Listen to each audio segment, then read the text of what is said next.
YDC, camp na camp ka na ba? Camp na camp ka na ba? So once again, reminder lang, last week, na-announce po natin. Sorry, that was in my part, yung pong date natin. So, take note nyo na po yung date. May? Magkano kasi? Magkano yung down payment? Alright, so reminder lang din, alam ko merong ibibigay na form mamaya yung registration po natin.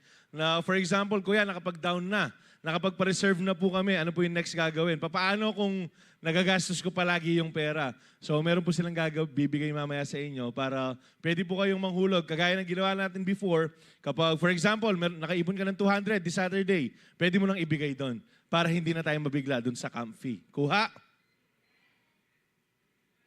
Kuha? Alright, praise the Lord. So, sinong nag-e-enjoy sa topic natin ngayon? Experiencing the best of God's love. Ano kasi yung tinuro sa atin last week? Sige, next question. Ano kasi yung tinuro sa atin last week?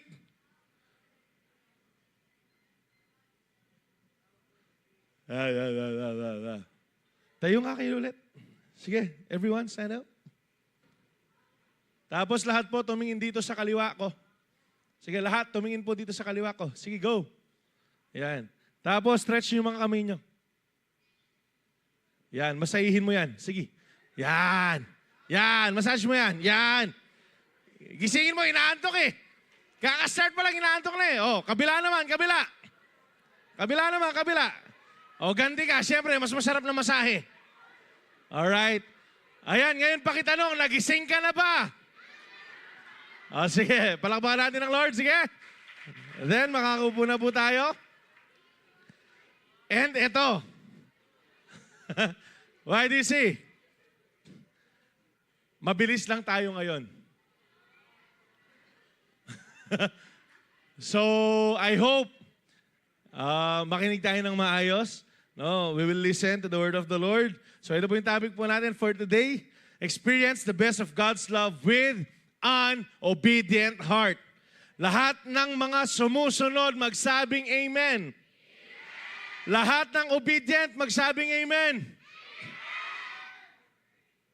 Sure? Sabi ni Mato, yung iba siyo ko, hindi man. Ayan, sana talagang matuto po tayo mag-obey. Magagaling po yung pag-uusapan natin sa Romans 6:17-18. But thanks be to God, that you who were once slave of sin have become obedient from the heart to the standard of teaching to which you were committed. Verse 18, and having been set free from sin, have become slaves of righteousness. So, ang ibig sabihin po nito, dati tayo yung mga slaves po ng kasalanan. Before, namumuhay po tayo sa sin, pero ngayon namumuhay na tayo sa righteousness, sa holiness na binigay ng Panginoon. We are righteous not because of our own doing. We are righteous right now, yung mong standing natin because of the imputed righteousness of Jesus na ibinigay niya po sa atin. Nakukuha. Nakukuha. But it is our responsibility to remain righteous. Okay? Pero ang sabi po dito, yung pag-uusapan natin, yung naka-highlight lang, kailangan obedient tayo. Obedient from the heart. Mamaya mapag-aaralan natin anong ibig sabihin ng obedient ka from the heart. So, para lang sa kaalaman natin, maraming mga kabataan, lalo na ngayon, yung allergic sa salitang obedience. Naniniwala ba kayo doon? Do you believe na yung generation na to is yung generation na allergic sa obedience? Maniwala kayo sa hindi, ito yung pinaka-sensitive, pinaka-selfish na generation, pinaka-tamad na generation, pero wala dito sa Calvary.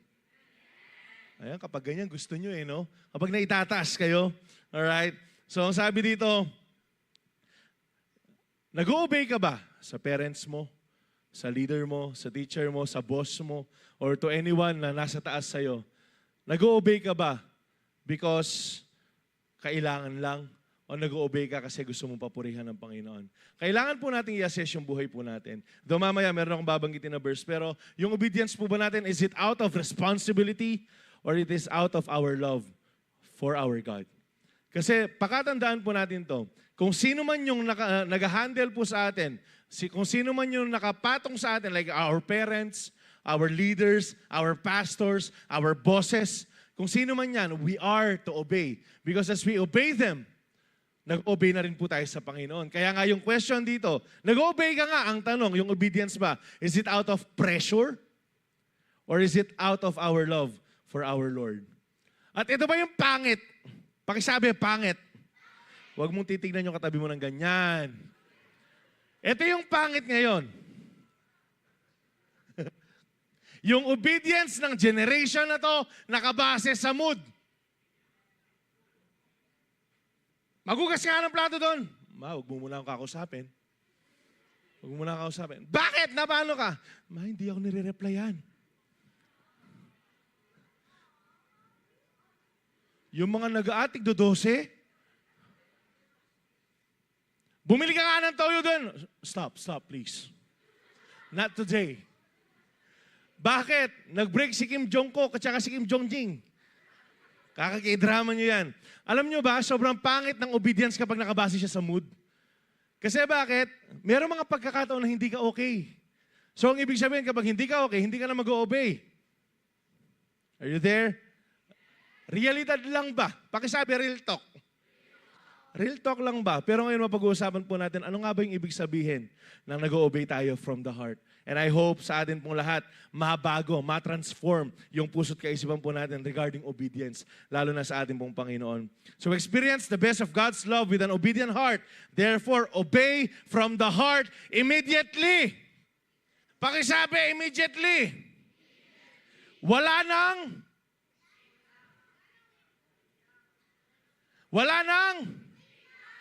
kapag sinabing immediately, agad-agad. Kapag sinabing immediately, right away. Wala nang logic. G agad.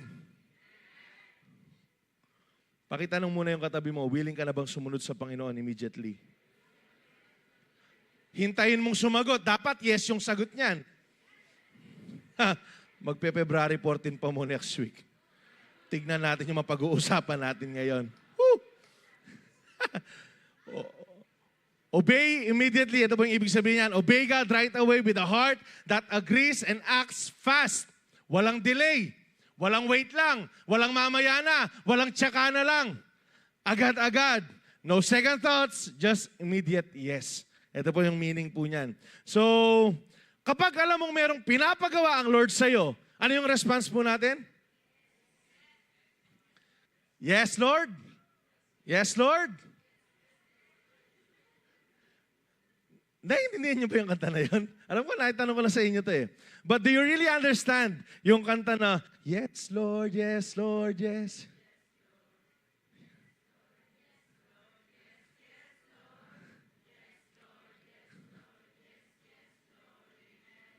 Naiintindihan natin yan? Seryoso? Bakit kapag pasunuran, wala na yung yes, Lord? Bakit kapag sinabing surrender, wala na yung yes, Lord? Wait, Lord, wait, Lord. Nagbabago eh.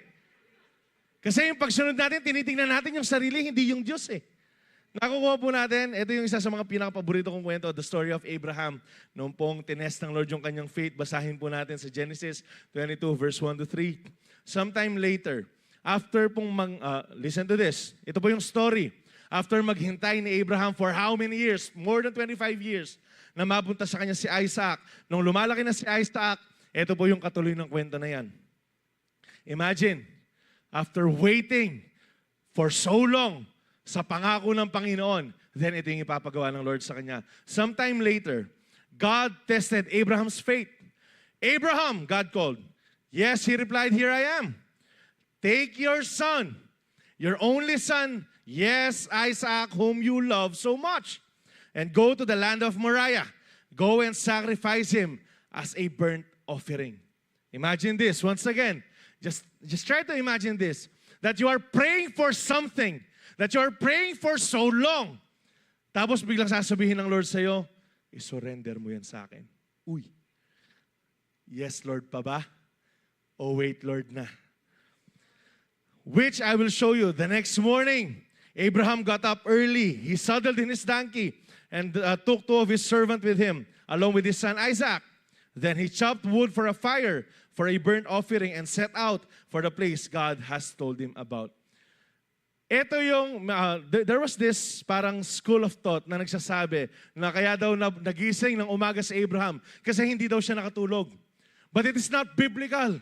Hindi po yung totoo. Kaya po nagising na maaga. Because I do believe, biblically, kaya nga tinawag na father of faith si Abraham because he was so excited to obey the Lord kahit hindi niya naintindihan. Ganito na lang. Sino dito ang gustong pumunta ng Baguio? Wag sa February 14, punuan doon. Okay? Sino gustong pumunta ng, ako, isa sa pangarap ko ito, Israel. Ayan. Ng Japan. Alam niyo yung mga umaalis, for example, CU ninyo, magsisiyo kayo sa Baguio, magsisiyo kayo sa ibang lugar. Anong call time natin? 3 a.m. Hindi na makatulog yan. Hindi na makatulog yan. Pero kapag service nalilate, segue lang. Pero kapag merong lakad na umaga, sobrang excited. Tama? Tama? Kahit na nanood ka ng K-drama ng gabi, hindi ka makatulog kasi Baguio yan eh. Japan yan eh. Gapan lang pala, Gapan. Hindi Japan. Alright? I mean, sobrang excited mo. So, hindi ka na nakakatulog. Anong ginagawa mo? Yung mga damit mo, naka-ready na. Yung mga chichirya mo, i-ready mo na dyan. Kapag merong field trip, ganyan yung nangyayari sa atin eh. Ngayon, kapag excited ka, yung katawan mo, naglalabas siya ng, di ko alam anong tawag dyan, endorphin, hormone, di ko alam, ano yung mga yun. Basta merong mga, yung nakakapagpasaya sa'yo kasi gusto mo makaalis ka agad. Kahit papagod ka buong araw, hindi ka pa rin nakakatulog. And I do believe dito po sa part na to, ganyan yung nararamdaman ni Abraham. Hindi niya man maintindihan. Hindi niya man maintindihan kung bakit, pero meron siyang ginawa. Check pa natin. Yung sabi dito, imagine yung mga salita ng Lord na pwedeng maging masakit sa harap ni Abraham. Take your son, your only son, Isaac, whom you love so much, and i-offer mo siya sa akin as a burnt offering. Did you know na hindi naman siya susunugin ng buhay? Alam niyo ba kung anong gagawin muna ni Abraham bago niya i-offer si Isaac? Papatayin niya. Sasaksakin niya. He will kill him before he will offer him sa ating Panginoon. Pero ito yung ginawa ni Abraham. Instead na, nagduda siya. Lord, ikaw ba yan? Is that you? Lord, hindi ka ba na wrong send? Hindi ba para kay ganito yan? Ito yung ginawa po ni Abraham. The next morning, after ng pag-uutos ng Panginoon, kinabukasan, walang delay, Abraham got up early. Nagising po siya ng umaga, sumakay doon sa donkey na gagamitin niya, tinawag yung mga alila, yung mga servant po nila, at saka si Isaac, ito po yung ginawa niya. Then, check niyo to, asan?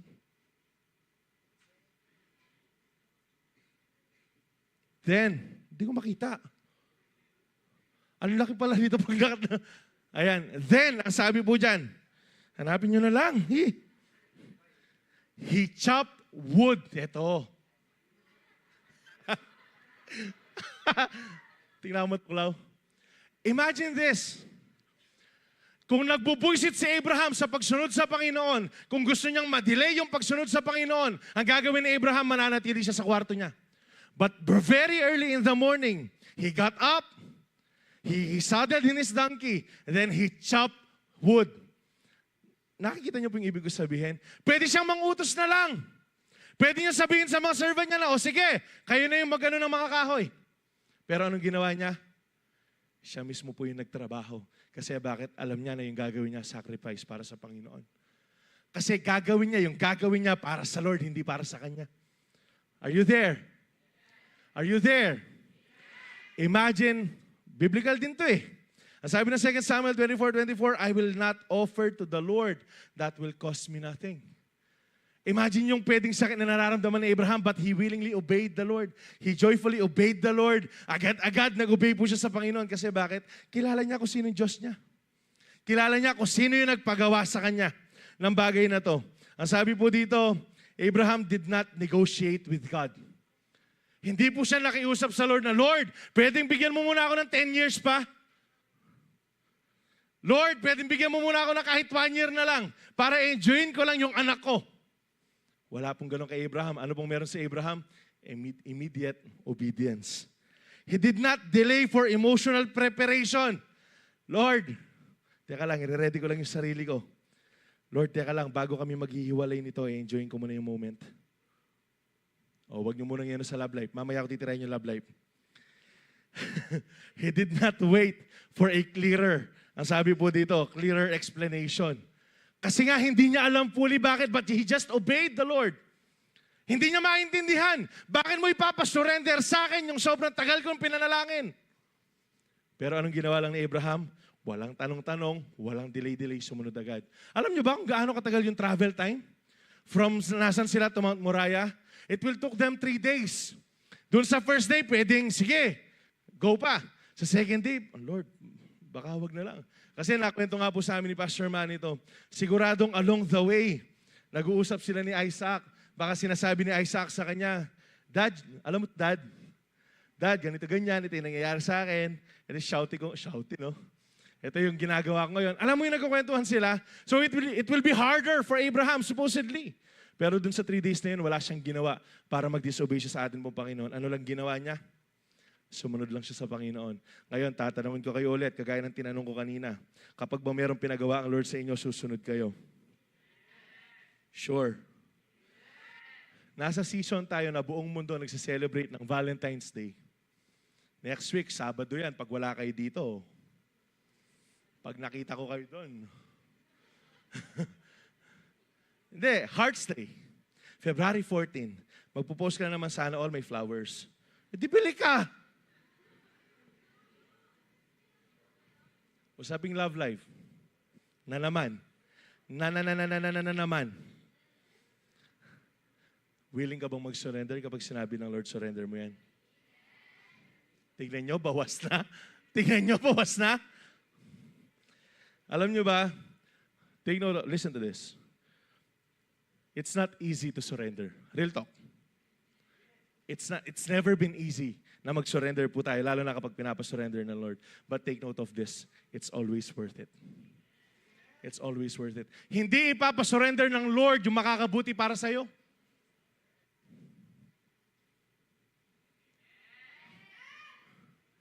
YDC? Ay! Tama, ganon! Kung makakabuti para sa iyo yan, i-allow ng Lord yan. Pero kung pinapasurrender ng Lord, kasi ibig sabihin may mali. Anong mali? Baka hindi pa tama yung panahon. Check ko lang, baka makumpleto yung amen hanggang matapos to service na to. Ayan. Baka meron ng mga compromises. Nabawas lalo. Alam nyo, huwag kayong makisabay. Huwag kayong mainggit. Kung gusto nyo mapadala, sino dito yung gusto mapadalhan ng bulaklak? Sige, be honest, be honest. Be honest, sino gusto mapadalhan ng bulaklak? Sinasabi ko sa inyo, by faith. Sino sa inyo gusto mapadalhan ng bulaklak? Ito, instruction, sundan nyo to. Mamaya, punta kayo sa may HRPC, o kaya chat nyo yung Ben Ibe. Shout out. Ayan. Tapos, pa-deliver kayo sa address nyo. Magbayad lang kayo. Wala namang masama eh. Kaso, gusto nyo kasi sa ibang tao eh. Kaya kayo nadidisappoint, expect kayo ng expect. Pero, balik tayo sa topic. What if yung tao na kausap mo ngayon, nakamabuti ang loob mo ngayon? Sabihin ng Lord, hindi ako yung magsasabi. Kunyari lang, what if lang? What if? What if? Kunyari sabihin ng Lord, my son, my beloved son, parang nakukuha niya na yung position ko sa puso mo.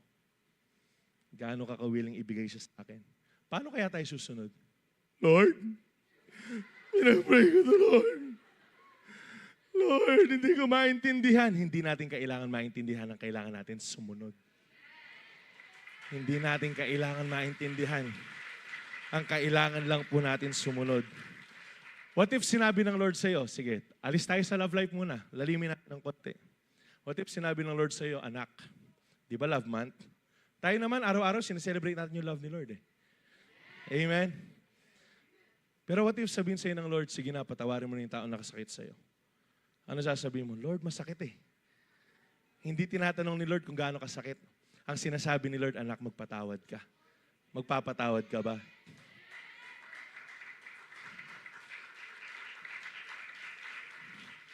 Ang dami yata may sakit na loob sa inyo. Ang sinasabi ko lang po, the moment God speaks, yung pinaka-desisyon na gagawin lang natin, yung pinaka-response lang na gagawin natin, is we will obey immediately. Amen? Amen? Naniniwala ako ngayong oras na ito, merong kinakausap ang Panginoon sa inyo, mag-surrender ka na. Pakisabi naman sa katabi mo, uy, mag-surrender ka na daw.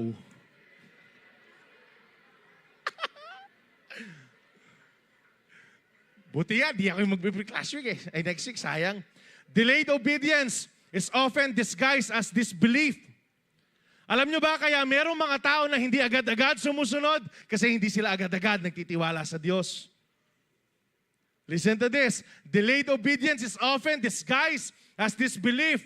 The very reason why you don't want to obey God immediately, kasi meron pang disbelief sa puso mo. Merong doubt sa puso mo kasi ayaw mong sumunod.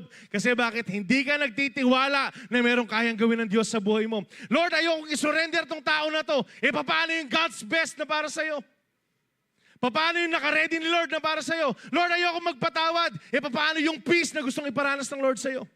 Lord, ayokong mag-surrender. In surrender, dun mo mararanasan yung biyaya ng Panginoon. Ang kaso, because of unbelief, because of doubt, because of fear, nagkakaroon na ng delayed obedience. And listen to this, delayed obedience is still disobedience. Pakisabi sa katabi mo, it is still disobedience. Ito naman yung maganda. Immediate obedience protects your heart. Yung pagsunod agad, pinoprotektahan ng Lord yung puso mo. Amen. Sa lahat ng gustong maprotektahan ng puso nila, magsabing amen. Then, sumunod ka agad. Once again, wala nang wait lang. The longer we delay, pakatandaan nyo to, ayan, no, nakalagay pala dyan. The longer we delay, the louder fear, logic, and doubt become. Alam nyo po yung logic? Bakit merong logic dyan? Inaaral ko siya eh. Kasi tayo, mahilig tayong magrason. Lord, kung gagawin ko to, baka ganito yung ano. So, mahilig natin ina-analyze lahat. Alam nyo ba kapag ina-analyze mo lahat, kapag nilogic mo lahat, hindi ka nasusunod sa Lord. Are you there? Kapag tinrato mo yung utos ng Lord sa'yo in a logical manner, kapag nag-respond ka in a logical manner, you will not obey God. Kasi bakit? Ang iisipin mo, it's absurd. It's crazy. Kasi bakit? Baliktad eh. Isipin mo, sasabihin ng Lord, if you want to be first, be the last. Nakukuha nyo? Kung gusto mong itaas ka ng Lord, magpakababa ka. Baliktad eh. Kaya nga, faith is outside logic. Segue lang natin ng konti. Hindi mo dapat i-box ang Panginoon sa logic. The moment na nag-respond ka sa Lord, logically, wala na. Magdi-disobey ka sigurado. Kaya nga, the longer you delay, meron nang pumapasok dyan. Kaya ano po dapat yung gawin natin? Sunod po tayo agad. Immediate yes dapat. Amen po ba? Amen po ba? Check natin yung blessing. Genesis 26:4-5. I will cause your descendants to become as numerous as the stars of the sky, and I will give them all these lands. And through your descendants, all the nations of the earth will be blessed. Sino pong kausap ni Lord dito? It was not Abraham. It was Isaac.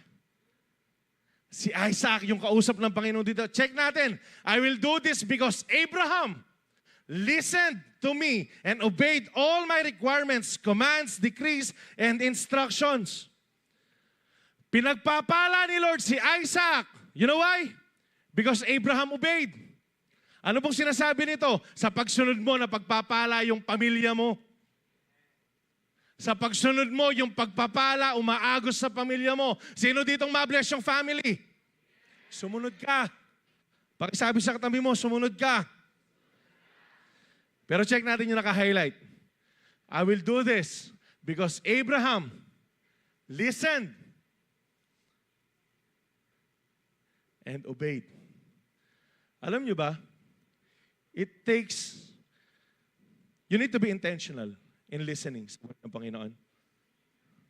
YDC, maglalim lang tayo ng konti. Hindi mo basta-basta maririnig ang Lord kung hindi ka nakikinig intentionally. Listening takes discipline. Kuya, hindi ko naman naririnig ang Lord Hindi ka kasi nagbabasa ng Bible. Puro ka kuri-kuriyan. Puro ka sex bomb.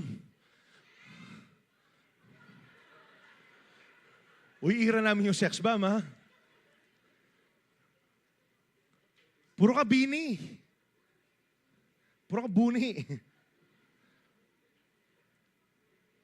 Bakit hindi mo naririnig ang Lord? Why many of us hindi natin naririnig ang Panginoon? Because our Bibles are closed. Or worse, wala tayong Bible na binabasa. Sino gustong marinig ang Panginoon clearly? Then read the Word clearly. Basahin po natin ng clear ang salita po ng Panginoon. It is important na makinig po tayo bago gumalaw. Alam nyo ba kaya marami nagkakamali sa buhay? Kasi nakikinig nga pero hindi lahat pinapakinggan. Ngayon, kapag narinig, yung unang instruction, gagawin na. Alam niyo yung meme, alam ko naging trending to sa Facebook Yung kunyari, parang sniper siya. Tapos kausap niya yung boss niya. Tapos ang sasabihin ng boss niya, nakikita mo ba yung naka-red? Bang! Binarel. Yun yung anak ko, kailangan mong protektahan yun. Kaya nagkakamali yung tao Hindi mo na pinapakinggan yung instruction ng Lord. Gawa ng gawa. Kailangan pakinggan po natin na mabuti. It takes discipline. Listening is intentional. And then, kapag sinabi na ng Lord na buo, ayan, sumunod ka na anak. Nakukuha po ba natin? Nakakasunod po ba? Pakinggan po natin para makuha po natin yung buong counsel na ipapagawa ng Lord. Yung pong buong sasabihin ng Panginoon sa atin. At pakatandaan po natin ito, uulitin ko lang. Because Abraham listened and obeyed God, generations were impacted. Hindi po impacto, impacted. Nagkaroon ng impact yung obedience ni Abraham sa atin pong Panginoon. Ngayon ang tanong, alam nyo ba, tayo na nandito ngayon, lahat tayo, we are just an answered prayer of those people na nauna sa atin. Totoo man. Actually, meron kaming ginawa ng CEO ko before. Every after ng CEO po namin, umakyat kami dito. Pinagpe-pray namin to na mapuno ng mga kaluluwa. Every after ng Thursday na magsisiyo kami ng mga kadosyo niyan, diyan kami, mag-spread out kami, pag-pray namin.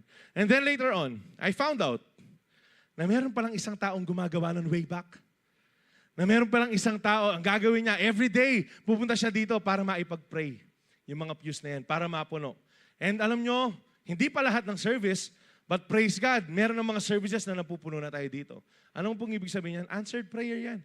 Dahil merong sumunod sa Lord.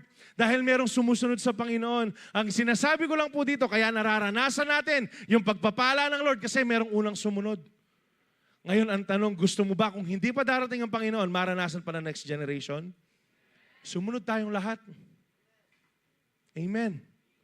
Sumunod po tayong lahat in obedience.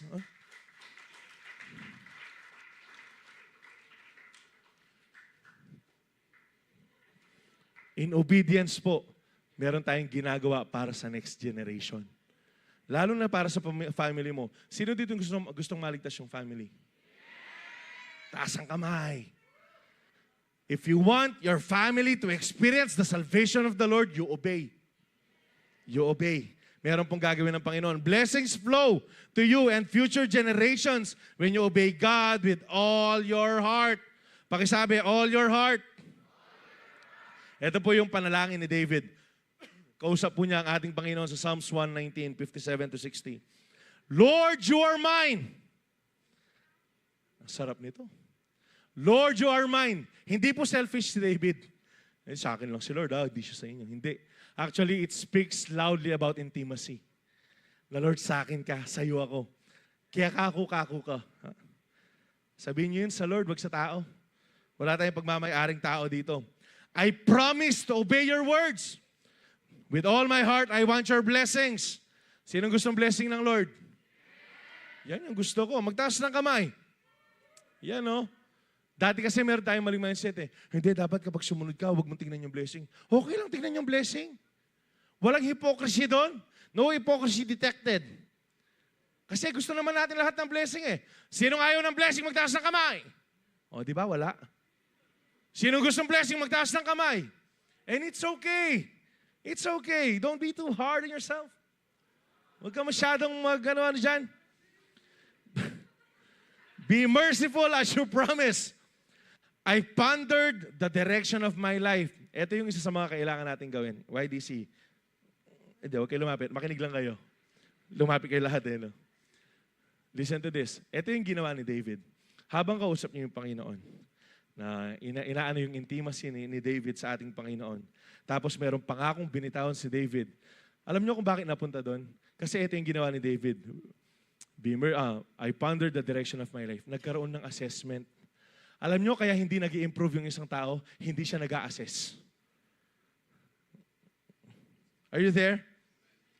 Bakit sa school merong exam? Assessment. Talaga teacher na teacher, sir. Sir Johnson? Bakit meron mga quizzes? To assess kung nasaan, kung talagang nakikinig po tayo.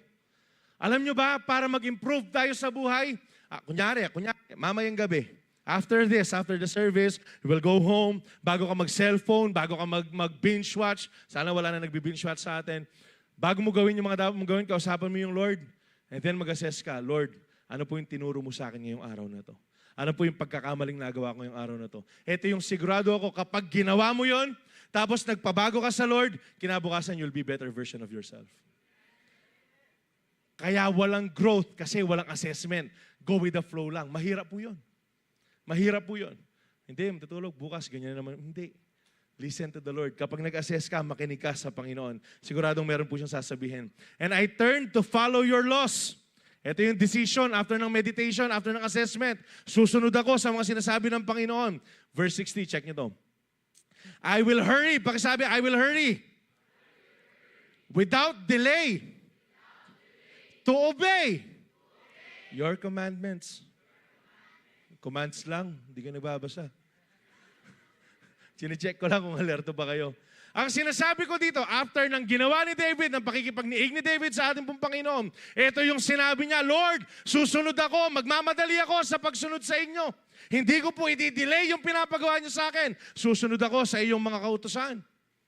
Ito yung puso na meron po si David. Meron po ako nabasa sa study Bible ko, sabi niya, it is dangerous to make haste on a wrong path, but it is glorious to make haste on the right way, and that is obedience to our Lord.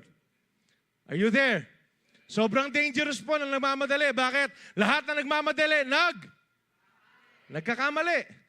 Pero kapag usaping pagsunod sa ating Panginoon, your hastiness, your pagmamadali, it is a glorious thing in the sight of God. Kaya pakisabi sa katabi mo, bilisan mong sumunod. Kahit ako, susunod na ako dyan. Immediate obedience protects us from missing divine moments. Listen to this. There are blessings that are time-sensitive. Pakisabi, time-sensitive. There are blessings that you are missing out because you are delaying yung pinapagawa ng Panginoon. We risk stepping outside God's perfect timing. Kasi bakit? Ayaw mo sumunod eh. Eh kuya, hindi mo kasi naintindihan, mahirap. Sigurado ka, hindi ko naintindihan. Pagsusurrender, pagsusuko ng buhay, naintindihan ko yan. I've been there, man. Hindi madali. Pero sa biyaya ng Panginoon, makakaya po natin. Kapag alam mo, kilala mo kung sino yung nagpagawa sa'yo, kahit mahirap, susunod ka. Yan po yung ginawa ni Abraham sa atin pong Panginoon. God is not looking for a perfect understanding. He's looking for a perfect trust. Buong pusong pagtitiwala lang yung kailangan po natin. So ano pong gagawin natin? Kahit hindi mo naintindihan, anong gagawin? Kahit masakit, anong gagawin? Kahit malayo, anong gagawin? Oh, sunod na. Experience the best of God's love with an obedient heart. Therefore, obey from the heart cheerfully. Nag-obey ka na immediately. Mag-obey ka pa cheerfully. Perfect. Sino sa inyo yung nasisiyahan kapag sumunod tayo pero nagbubuiset? Sa mga magulang dyan, lalo na sa mga parents, kunyari inutusan mo, magugas ka ng plato.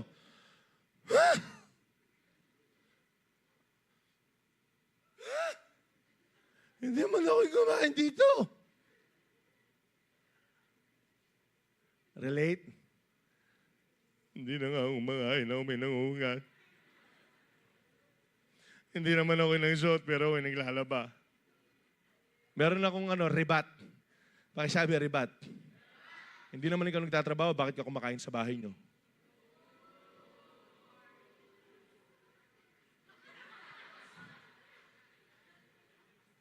Nagets niyo yung logic na meron ng mga kabataan ngayon? Ba't yung paaralin sarili mo?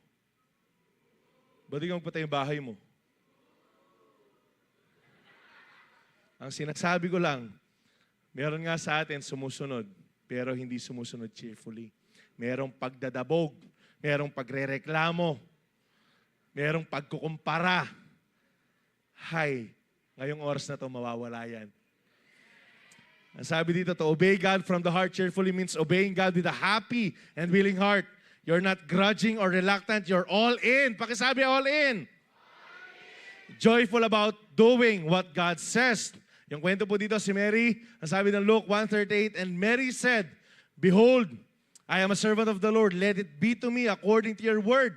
Yung pong context nito, nung kinausap po siya ng angel na ikaw, Mary, sa iyong mapapanganak si Jesus, bali yung Holy Spirit, yung magkukonceive sa iyo dyan. So, ano sabi ni Mary? Real talk? Hindi pa pwedeng siya na lang? Si kapitbahay na lang? Si Sisi na lang? Kesa sa akin. Alam niyo kung anong ginawa ni Mary? Pagkasabi sa kanya yung prophecy na mangyayari, sige, Lord, mangyari nawa sa akin. Let it be to me according to your word, Lord. Lord, susunod po ako. Ang sabi po dito, ang ganda lang ng binigay po sa amin na dito, Mary's yes is the ultimate example of a willing heart to obey God's word. She did not question, she did not hesitate, she simply surrendered. Sige, Lord, gagawin ko lang po kung ano po yung pinapagawa niyo sa akin. That's a heart, that's all in. Once again, pakisabi all in. Alam niyo ba yung taya pati pato? Ngayon kasi puro kay ML eh. Hindi nyo naranasan yung taya pati pato, yung postcard.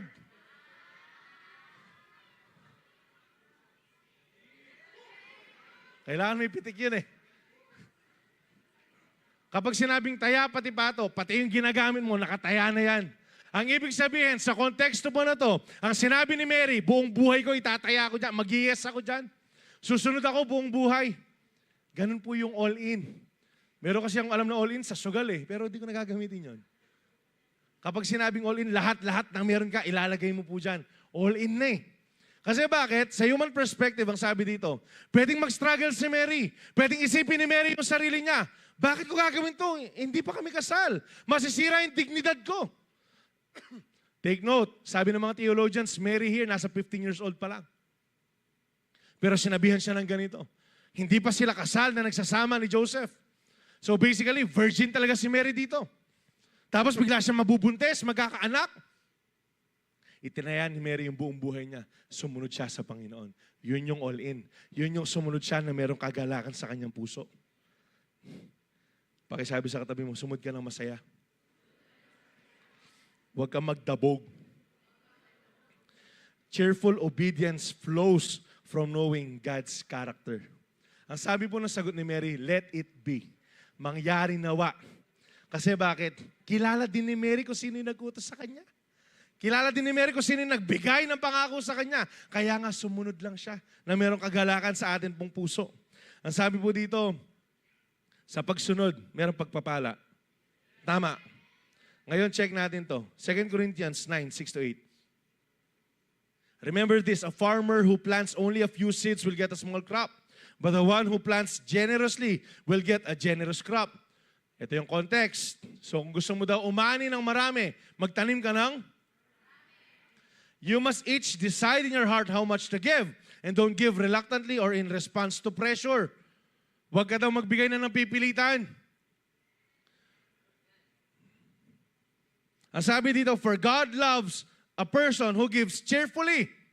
Sabi dyan, and God will generously provide all you need, and then you will have everything you need and plenty leftovers to share with other people. Ang sabi po dito, balik po natin sa verse 7 muna. This is one of the most out of context verses na ginagamit ng mga tao. Yung mga ayaw magbigay, yung mga ayaw mag-give pera, time, talent, treasure, lahat. Yung mga ayaw ibigay. Ito yung reason nila eh. Sabi naman ng Lord, walang sapilitan eh. Totoo. Sabi ng Lord, walang sapilitan sa context na sa kung gusto mo mag-ani ka ng marami, magtanim ka ng marami. Sino pa sa inyo yung gustong ma-bless pero konti lang? Sino gustong ma-bless ng marami? Exactly the point. So you need to decide to give cheerfully and to give generously. Amen po ba? Pakatandaan nyo to, yung mga cheerful giver are generous giver. Cheerful givers are generous givers. Ngayon, ang sabi po dito, kapag nag-give ka cheerfully, kuya, usapin lang. Usap lang tayo mabilis. Wala naman akong pera eh. Paano ako magbibigay cheerfully? Kung talagang wala kang pera, ibigay mo yung oras mo. Ibigay mo kung ano yung binigay ng Panginoon sa'yo. Did you know, YDC? Kung wala talaga, pero kung meron ka, magbigay ka naman. Pero kung wala talaga, being available for someone is more than enough. Listen to this. There are a lot of people battling a battle we know nothing about. Being available for them, it's more than enough. Hindi ko sinasabing hindi mahalaga yung pagbibigay ng pera. It is important, it is biblical. Pero ang sinasabi ko lang, kung wala kang maibibigay dyan, at least, be of some help sa kapatid mo, sa kahit kanino, sa kasiyo mo, sa ka-brother mo, sa ka-sister mo, to anyone, sa family mo. Are you there? And when you give something, give it cheerfully. Kasi bakit? Masayang nagbibigay ng may kagalakan sa puso. Amen po ba? Naalala ko lang, there was this, kung di ako nagkakamali, Redeemed Youth Camp po natin to. Nagtataka kami kasi merong isang kabataan lumapit sa amin. Sabi niya, Pas, ito po yung down payment ko. Tapos gusto ko po mag-sponsor ng ganito. Sabi ko, nagtataka ako kasi, kung di ako nagkakamali, 2,000 plus yung ano natin nun. Ba't hindi niya na lang binayad sa sarili niya? Nagiget niyo yung point? Bakit hindi niya na lang fully paid muna yung sarili niya, tapos tsaka na lang yung iba kapag may natira? Pero alam niyo yung sinabi niya? Kasi Pas, para praise ko na lang ng Tagalog, kasi naranasan ko lang din naman ng bigyan ng Lord eh. Bakit ko susuluhin? Alam mo kapag nagbigay yan, hindi mo yung makikita. Hindi siya nagbubuset. Alam mo ba kung ano yung nagiging impact kapag nagbibigay ka cheerfully? Nagiging blessing ka din sa ibang tao. Ginagaya ka din ng ibang tao. Kaya nga pakisabi sa katabi mo, kapag nagbigay ka, maging masaya ka. Ang sabi ng Isaiah 1:19, if you are willing and obedient, pakisabi, willing and obedient, you will eat the good things of the land. Bakit sinabing willing and obedient? Pwedeng willing ka pero hindi ka obedient. Pwedeng sumusunod ka pero hindi ka willing. Pero anong gusto ng Panginoon? Willing and dapat pareho. Bakit? Ano po bang reason yan? Because willingness opens the door and obedience allows you to step inside of God's blessing. Kaya kailangan na dyan yung dalawa. Huwag kang pumili ng isa lang. Huwag kang sumusunod pero nagbubusit ka. Huwag kang gusto mo pero hindi ka susunod. Kailangan dalawa. Amen. Sinong mga willing and obedient? Magsabing amen. Then mag-ready ka sa blessing na ibibigay sa iyo ng Lord. Sabi dito, God cares about the posture of your heart, not just the action of your hands. Hindi lang sa kung gaano karami yung binigay mo, pero kung gaano ka ready at kasaya yung puso mo sa pagbibigay mo, sa mga binibigay mo na yan. So last po, dito, cheerful obedience is not just about following rules. Yan. It's about trusting God's goodness and experiencing His blessings coming from His love. Alam niyo ba kapag masaya ka na nagbibigay, mas masayang magbibigay ang Lord sa iyo. Ibabalik sa iyo ng Lord ng siksik. Pakisabi mo, magbigay ka. Last but not the least, obey from the heart thoroughly. Pakisabi, thoroughly. Ang ibig sabihin ng thoroughly, complete, walang reservation. All out, sunod ng sunod. Ang sabi po dito, it's about surrendering your will, your thoughts, and actions to God's Word. No holding back, no. Bakit ka nagmadali para sa plunder at ginawa mo yung evil, yung kademonyuhan sa harapan ng Diyos? Ito naman yung sagot ni Samuel. But I did obey the Lord. Sumunod naman ako eh. Hindi mo ba nakita? Sumunod naman ako. Ang sabi po dyan, Saul insisted, I carried out the mission he gave me. I brought back King Agag, but I destroyed everyone else. Then my troops brought in the best of the sheep, goats, cattle, and plunder to sacrifice to the Lord your God in Gilgal. Ito yung sagot ni Saul. Ba, anong pinagsasabi mo? Sumunod naman ako. Dinala ko nga yung hari at saka yung mga the best. Para saan? To sacrifice to the Lord. Pakibasa, 1, 2, 3, go. Anong your? Your God. Nakikita nyo ba ito? Na-share lang din po sa CU po namin ng pastoral staff. Sobrang ganda lang. Ito yung sinabi ni Saul. I-offer ko to sa Diyos mo. Nagets ninyo? It speaks louder of yung volume na wala siyang relasyon sa ating Panginoon. Kasi bakit? Pwede niyo naman sabihin, i-offer ko to sa Diyos ko eh. Pero ang sinabi niya kay Samuel, hindi, I'm gonna offer it to your God. I'm gonna sacrifice it to your God. Ang ibig sabihin, he did not acknowledge the Lord as his God. Kaya nga yung puso niya na-focus doon sa plunder kaysa sa obedience. Ano po sabi ni Samuel sa kanya? But Samuel replied, what is more pleasing to the Lord? Your burnt offerings and sacrifices or your obedience to His voice? Ano bang mas importante, palagay mo? Ang sabi po dyan, yung bang mga sakripisyo na ginagawa mo o yung pagsunod sa ating Panginoon? Listen! Pakisabi, listen! Obedience is better than sacrifice. And submission is better than offering the fat of rams. Rebellion is as sinful as witchcraft, and stubbornness as bad as worshiping idols. So, because you have rejected the command of the Lord, He has rejected you as king.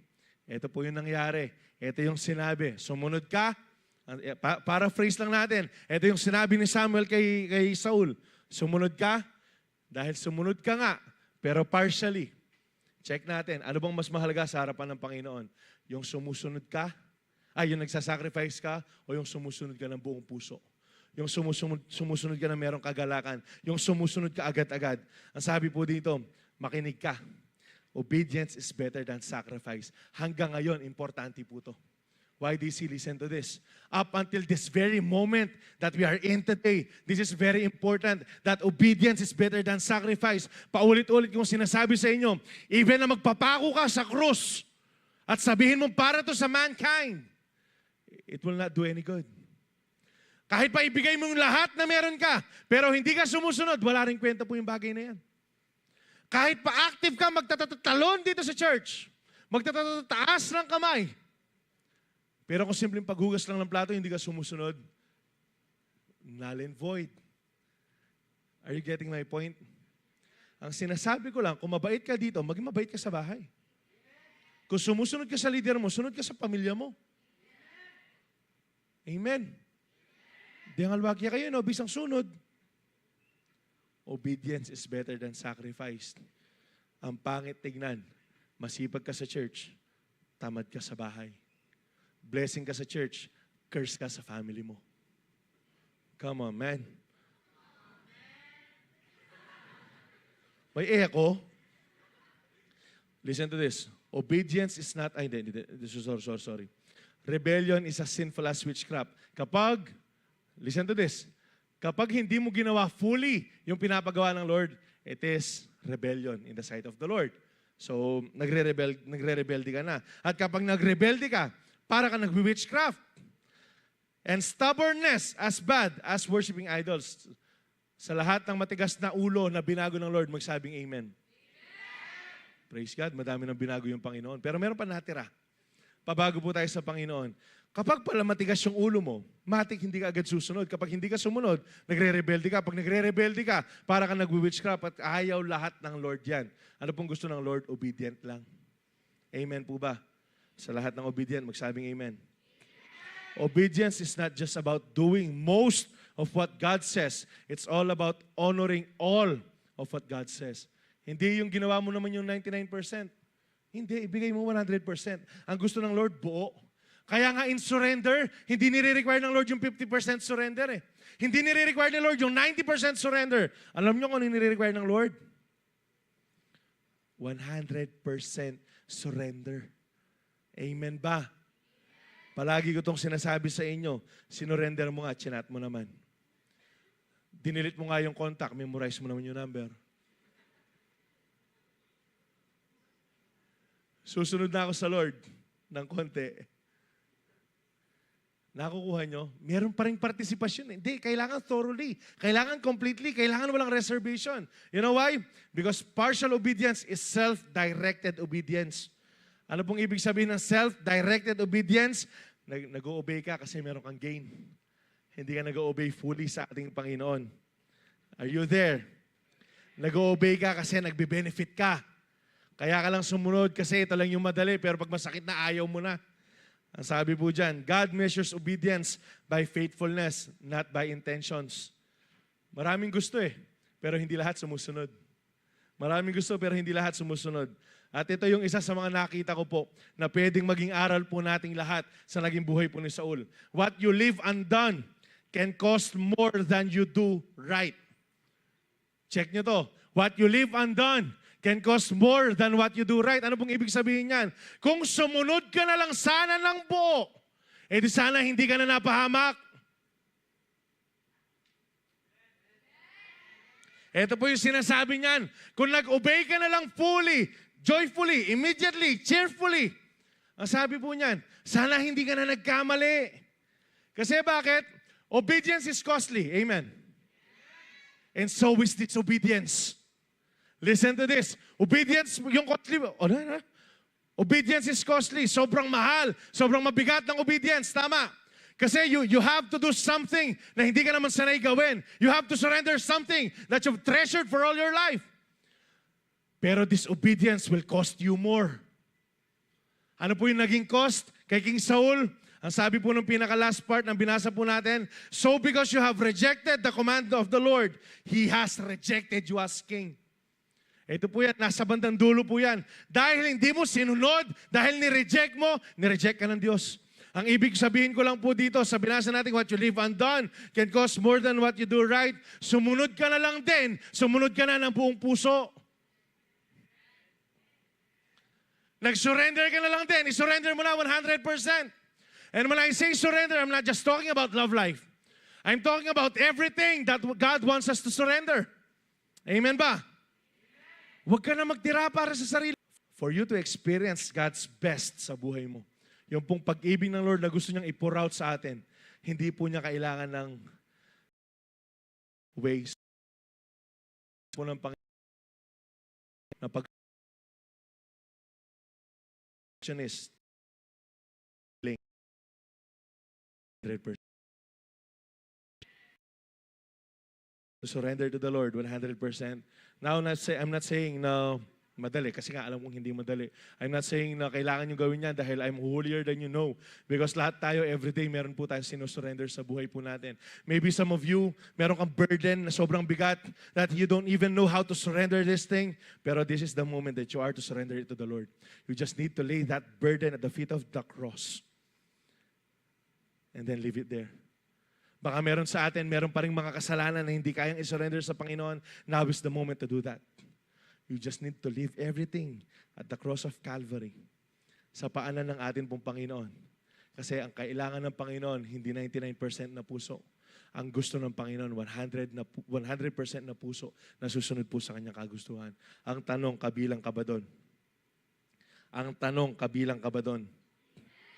Experience best of God's love with an obedient heart. Obey from the heart immediately, cheerfully, and thoroughly. Obey right away with a willing heart all the way. Ito po yung maging panawagan sana ng bawat isa po sa atin. Sa pagsunod po natin, agad-agad, merong kagalakan. At 100% susunod po tayo sa Panginoon. God doesn't want pieces of your heart. He wants it whole. Ang gusto ng Panginoon buong puso. Meron ako naalala na isang picture lang siya way back. Hindi ko alam kung hanggang ngayon nandyan pa yun. Parang meron siyang picture lang ni Jesus. He was reaching out dun sa teddy bear ng bata. Sa teddy bear ng bata. Tapos ang sabi ng bata, Lord, ito lang yung meron ako eh. This is all I have.